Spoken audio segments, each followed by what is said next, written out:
Hi there, this is George from Orange Pawn Shop, and today I'm showing you an antique National Cash Register model 313 in brass.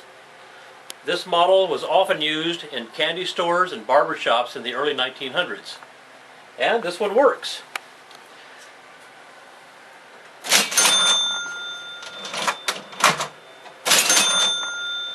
One or two of the keys stick, but just a little bit of pressure on the bottom side, they come right back up. Probably needs a little bit of lubrication inside.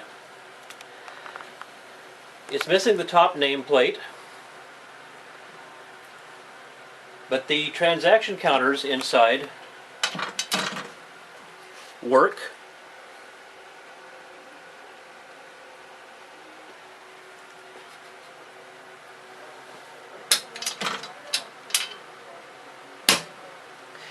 The unit is 10 inches wide, 16 inches deep, and 16 3/4 inches tall.